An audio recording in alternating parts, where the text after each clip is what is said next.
سنه وانتم طيبين جميعا وسنه عليكم سعيده. شكلك بقى السنه دي ضدهم، قول عنها ايه واهم حاجه. انا عضو لجنه تحكيم اساسا فهنا.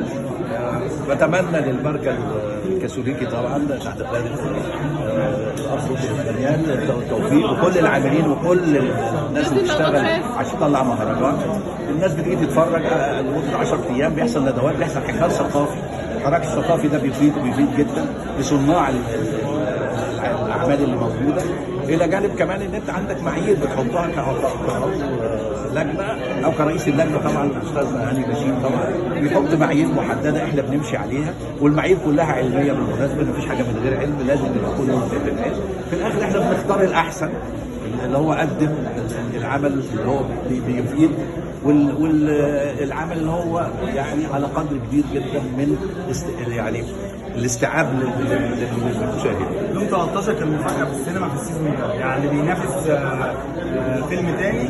بتقول لي بقى عن مفاجاه. سيبك من المفاجاه. بص، الحكايه سيبنا من المنافسه، ما كانش عن المنافسه. انت عملت عمل عامل ازاي؟ الناس بتخش تتفرج بتقول ايه على الفيلم. انا طبعا بشكر طبعا المخرج الكبير وائل عبد الله والاستاذ وائل عبد الله وعوده قويه بقى.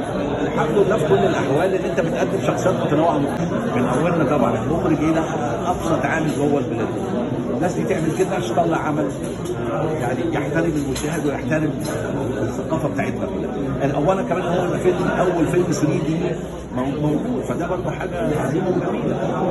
في الاخر انت قدمت عمل الناس كلها اسئله، وانا بشكر الناس كلها اللي بتقول لسه ما اتفرجتش، بقول روح اتفرج. تنزل صوره من هنا على السوشيال ميديا، الناس بتكتب لك وتشتغل في الدراما، انت بتشتغل في رمضان، ويقعدوا يحطوك مكان ادوار فنانين زملاء. انا بص، انا طبعا عايز اقول للجمهور والله انا مش بايدي، انا بس كنت مهتم شويه ناخد الدكتوراه.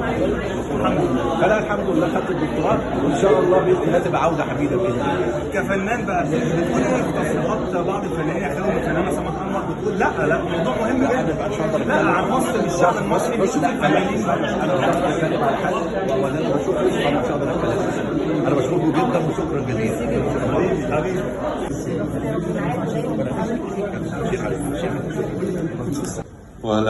وأنا مبسوط بفرح معكم في هذه المناسبة في تسليم الجوائز بعد مجهود كبير من كل الجهات اللي بتشتغل في السينما.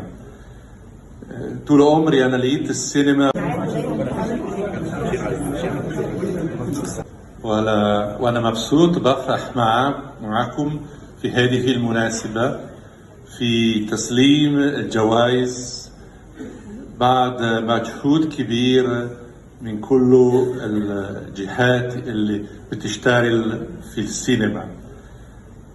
طول عمري أنا لقيت السينما وسيلة مهمة عشان أفهم أكثر الآخر، عشان أفهم أكثر المجتمع، شعور الناس وظروف الناس.